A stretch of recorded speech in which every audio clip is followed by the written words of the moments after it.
Hey there everybody, this is Caitlin here, and today we are back with another Force of Will deck profile video for you today. Before we go jumping into giving you an oversight into what deck we have today, I just want to give a quick shout out to KLH Illustration. That is a wonderful artist who did the new channel banner art that we have for my YouTube channel now. If you've seen it up at the top yet, and like I'm going to change it into my icon as well. They did a brilliant rendition of Sylvia, basically our channel mascot or whatever, you know, the OP Sylvia. So shout out to them. I'm going to put a link in the description to their Facebook page if you want to check it out. They do really awesome fan art of Overwatch, Force of Will. Their Force of Will stuff is like really amazing, especially kind of like the chibi style that they have going on. So give it, like, check them out. They are like super amazing and they were super awesome. Really great at capturing the kind of image I wanted of Sylvia for the channel. But going into the deck profile that we have for you today we are looking at none other than Machina, at least the first Machina here.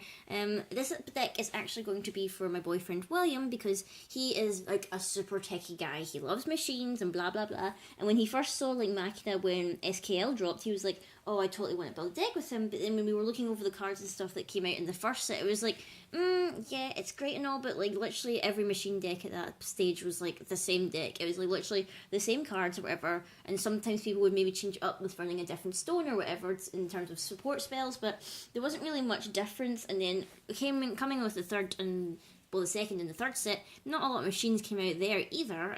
I mean, we got the amazing Mariabell that came with the third set, but then fourth set dropped and we had all this machine support. It was totally crazy. So now it's actually kind of viable to build a really good machine deck now. And we're actually using the first Machina because after thinking about it and looking at the new Machina 2.0 that was like, you know, has the rulers, the memory of the Seven Kings or whatever, the memory of Battle, the memory of Ataratica, I think, is the actual, I can't remember the name of it, it's something like that, but anyway, I digress. It's like, we're going to be using the first Machina here, because I feel like it's got more potential with the deck that we're going to run, whereas it's still going to be technically be a blue Machina deck, just like the 2.0 ruler, but I felt like it would work better using the first one, because, you know, his ability is, like, potentially better than the other one, depending on what kind of you're looking for your flip state, but I digress. I like that word, digress, but, going back to the ruler here, Machina, the Machine Lord, he has a J activate of 4, so technically he's the same cost as the other one.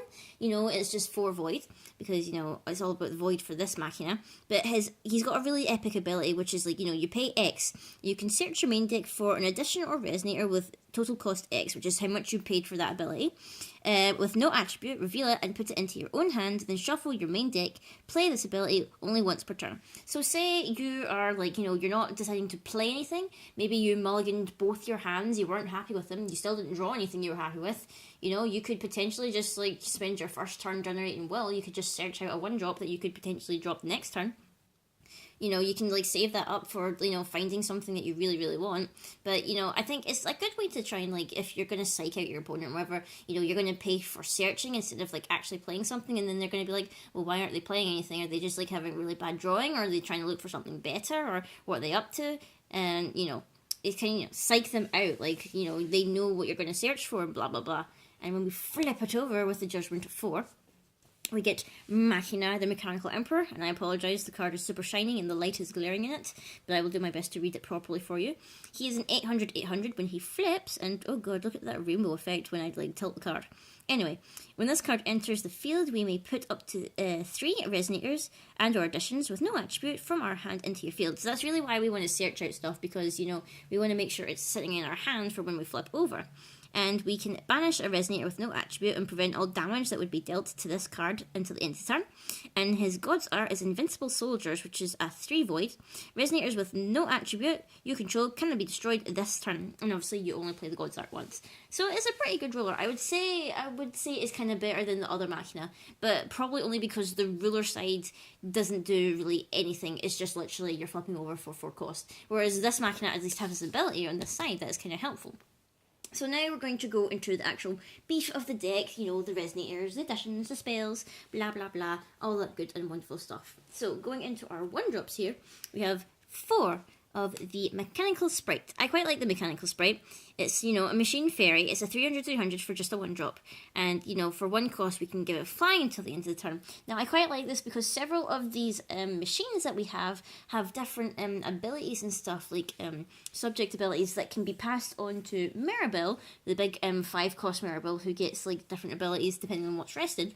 So it's kind of good to have these in the deck so that we can make sure that she can get stuff. Because, you know, if, like, the Marybell was able to get flying, she could fly over for that 12, and if, you know, we've rested the sprite to give her that ability anyway, she'll be 300/300, so that'll be 15/15 that you'd be flying over for, with Pierce, so, like, it doesn't even matter if they block with something with flying, because, you know, Pierce damage would still go through, and, you know, it's still a good 1-drop, because, you know, you can potentially drop it, and then next turn, when you have your 2 stones, you can give it flying, and now it can attack, so now you can just attack in the air.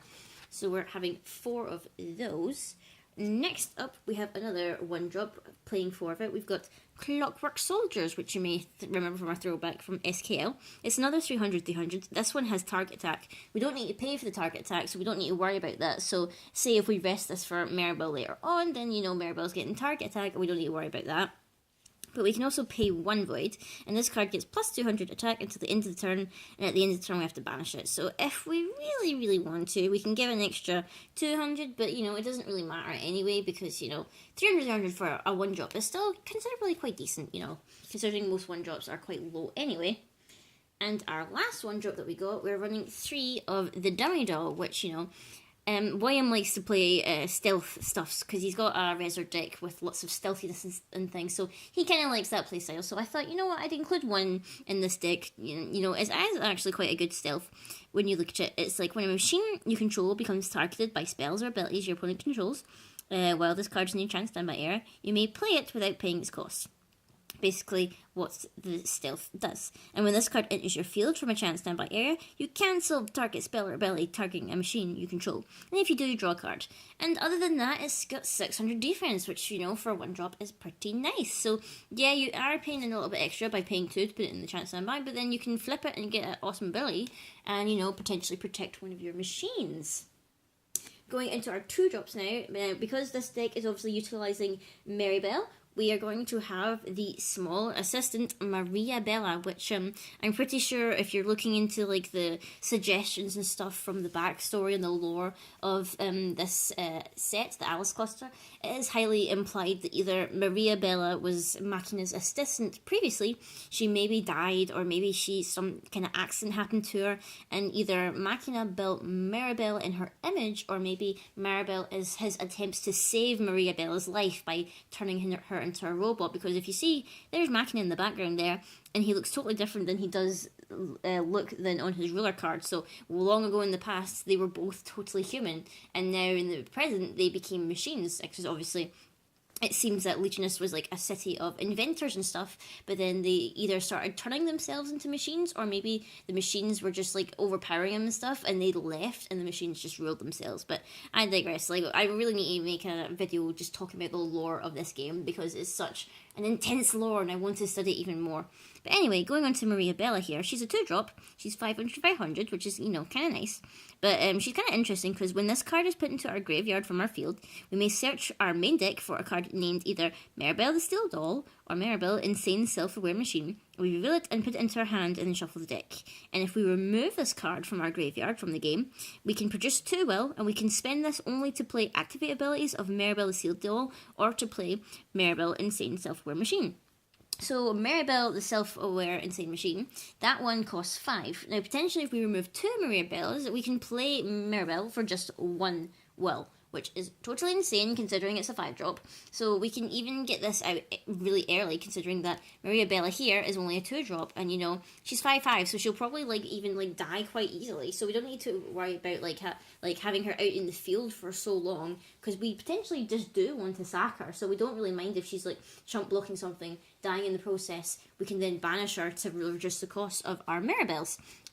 Probably not the activate ability for the addition Marybell, because we really don't need to worry about that too much. But going into our next Resonator, we have the Roblox, which is another one of the new machines that came out. It's 200-600, which in most cases wouldn't be particularly good, but it's only really in here because of its kind of nice effect. What happens here is that when this card is put into the graveyard from our field, we reveal cards from the top of our main deck until we reveal a machine with total cost 1. We can put that card from our put that card into our field and shuffle the rest of our deck. I can't even get words out. So we've got 3 different 1-drops that we can potentially target, filter through our deck, find them, drop them onto the field. So it basically replaces itself. And considering that, it's like 600 defense anyway, and it's only got 200 and 200 attack, we're not going to be attacking with it anyway. We're going to be blocking. So it's a good 600 block, and when it dies, we can replace it with something, which is not, a terrible loss. Next up, we've got our last 2-drop. Yes, that's the last 2-drop. It is the Artificial Moon, which we're running 3 of. Now, this was a card that was kind of really helpful when I was drafting for Battle for Ataratica, just because, it's void, so it can basically go into any of your draft decks, because you're probably going to run at least 1 or 2 colours, considering what you pulled. Plus, it's 1500 defense, 0 attack for just 2 cost. That means it's going to be the best wall ever. I think it's potentially one of the best defenses that machines have, because it has such a high defense for such a low cost. Sure, it's not going to be attacking anything, but you don't need it to attack anything. You just need it to block. Potentially block some of the biggest threats or whatever, and if it dies, it dies. It's not a big loss, because its main reason for being there is to create a shield, a big artificial moon-shaped shield. And there's really nothing else to say about that. But as I was saying before, we're running blue with this deck because I was thinking about all the different options that we had for what colour to support the machines, and I figured there's still some pretty good blue stuff, so I thought, you know what, we're going to include blue. So that's why our next Resonator here is one of the new guys that support the machines, and he is the Technician of Leginus, the place where the machines came from.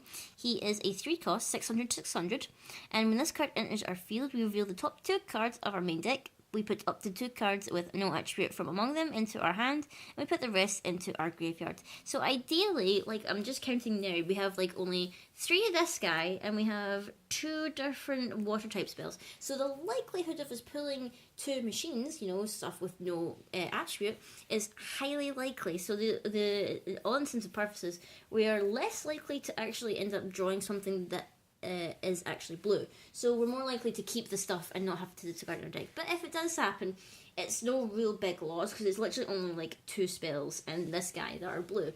So we're not actually losing out on anything here anyway, but they're there just for the draw power. Next up, we are running 3 of the Remote Control Beast, who is a 4-drop and was also a pretty good one to have in the drafts. He is awesome because he's 800 to 800, but we can pay 1 less to play this card for each machine that we control. So essentially, if we have 4 machines out, we can play him for free, which is totally awesome. And he's 800 to 800, so to play an 800 to 800 for free is insane when you think about it. It's totally amazing. Which is half of what I need to say for half this deck anyway. Why am I giving William such a good deck? Oh my god, I'm being as if I want to be beaten down by machines. But the next one that we have here is the girl herself, Marybell, the insane self-aware machine. And you can see tiny little Priscilla just hanging out on her shoulder here. So cute. She's a 12-12, 5 cost. She already comes with Pierce, so we don't need to worry about giving her Pierce. And she obviously has the awesome ability by paying 1 and resting a Resonator that we control. And Marybell gets X and Y, which is essentially the attack and defense of that Pokemon. Not Pokemon? I've got Pokemon in the brain here because of Pokemon Go. I meant that Resonator.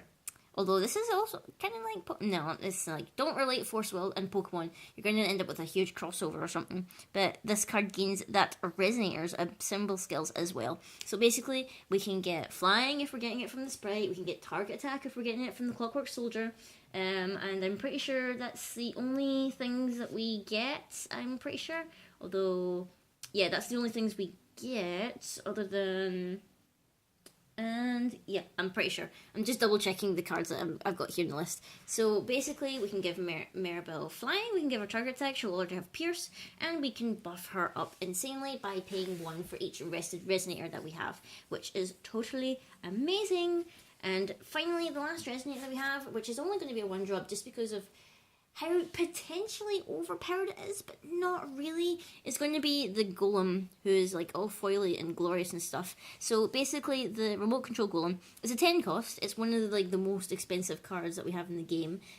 Apart from, I think the other one is the Wolf guy, the green one, which is like a 10 cost as well.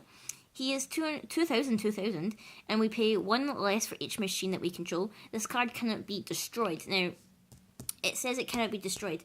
There's a couple of ways that you can work around this. Like, if you're, like, facing off against machines yourself, I know that there's, like, I think it's removal spells particularly that are the ones that can, like, get rid of it. Because obviously, destroying it is, like, different from just removing it from the field. So there's particular spells that say, like, say your opponent must banish something. That means that if the Golem is, like, the only thing on the field, and, you know, is therefore the only target for removal, it would have to be removed. Otherwise, I think, what was the other thing I was thinking about? I think there's also, if you use, like, say, the fairy extract, and you made it a 200-300, and then you would have to unseen pressure it. Although I'm trying to think, does unseen pressure destroy, or does it remove? I'm not quite sure. I'm trying to remember the wording of the card in my head, and I might have it wrong, but like things like that, like removal spells in particular, are what will destroy it. Otherwise, it can just be outright destroyed by, say, attacking or receiving damage, I believe is the correct term for it. I'll need to double check that, but I'm pretty sure the only thing that really affects this is removal spells, and whether you are banishing it or whatever. I'm pretty sure as long as it doesn't destroy it. Well, as long as, like, it doesn't, like, outright say destroy the thing, you know, then, you know, you can use the spell or use the ability, blah, blah, blah. I'm just, like, trying to think of it in my head, and I'm really trying to think of any other examples of things that would remove and not damage, but nothing's coming to mind right now. It's like, ugh. The one time I actually need to remember some different spells other than Unseen Pressure, and I can't think of anything. But now we've got the Resonators done, we're going to be looking at additions and spells and stuff to support these machines.